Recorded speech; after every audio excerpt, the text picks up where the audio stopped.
தோற்றத்தில், யூத வடிவத்தில், யூத ஆடையில் வந்தார். ஹாரூன் ரஷீத் அவருக்கு இஸ்லாமிய அழைப்பு கொடுத்தார், ஆர்வம் மூட்டினார். அவர் முஸ்லிம் ஆகவில்லை. எவ்வளோ வற்புறுத்தல், இக்ராஹ் என்பார்கள். மார்க்கத்தில் இக்ராஹ் கிடையாது. லா இக்ராஹ ஃபித்தீன். மார்க்கத்தில், மார்க்க விஷயத்தில் யாரையும் ஜபர்தஸ்தி கர்னா ஜாயிஸ் நஹி ஹே. வற்புறுத்துதல் ஜாயிஸ் இல்லை என்பதை விளைவிக்கணும். ஆகாது என்பதை புரிந்து கொள்ள வேண்டும். சில காலங்கள் கழித்து சொல்லப்படுகிறது, ஒரு வருடத்திற்கு பிறகு மறுபடியும் அந்த நபர் ஹாரூன் ரஷீத் மன்னரை பார்க்க வருகிறார். பார்க்கும் பொழுது முழுமையான ஒரு முஸ்லீம், ஒரு முஃமினுடைய உருவத்தில், தோற்றத்தில், வடிவத்தில், அந்த ஆடையில் வருகிறார். ஆச்சரியம்.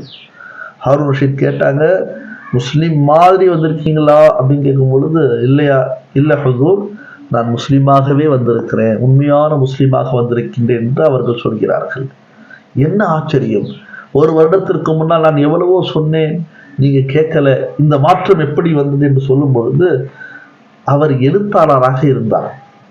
எழுத்தாளர்கள் நிறைய புத்தகங்களை எழுதுவார்கள். ஏன்னா எழுதக்கூடியவங்களுக்கு தெரியும், இப்போ எல்லாமே குறைஞ்சிட்டாங்க. ரொம்ப புத்தகம் எழுதுறவங்களாம் ரொம்ப குறைஞ்சிட்டாங்க, கட்டுரை எழுதுறவங்களாம் ரொம்ப குறைஞ்சிட்டாங்க. ஒரு காலம் இருந்தது, புத்தகம் எழுதக்கூடிய பெரிய பெரிய ஆசிரியர்கள் இருந்தார்கள். அப்படி நான் தௌராத் எழுதினேன், கொஞ்சம் தெரிஞ்சு எழுதினேன், தெரியாத விஷயத்தையும் அதில் புகுத்தினேன், வெளியே விற்பனைக்கு போய் கொடுத்த தௌராத் என்று எல்லாரும் வாங்கிட்டாங்க, பல லாபங்கள்.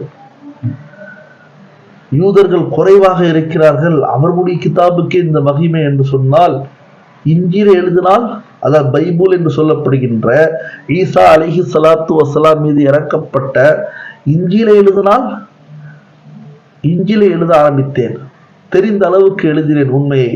அதற்கு பிறகு என்னுடைய கட்டுக்கதைகளும் கற்பனை கதைகளும் எழுத ஆரம்பித்து விட்டேன், எழுதி கொடுத்து விட்டேன் இஞ்சில் என்று.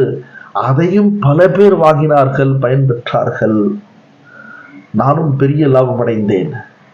எனக்கு ஒரு யோசனை வந்தது, நாம் ஏன் குர்ஆன் ஷரீஃப் எழுதக்கூடாது என்று குர்ஆனும் எழுத ஆரம்பித்தேன். அதிலும் இதே வேலையை செய்தேன். சற்று முன் பின்னாக மாற்றி என்னுடைய கற்பனையை செலுத்தினேன், அதில் புகுத்தினேன், வெளியே சென்று விற்றேன். எனக்கு செருப்படி கிடைத்தது. என்னை செருப்பாலே அடிச்சிட்டாங்க.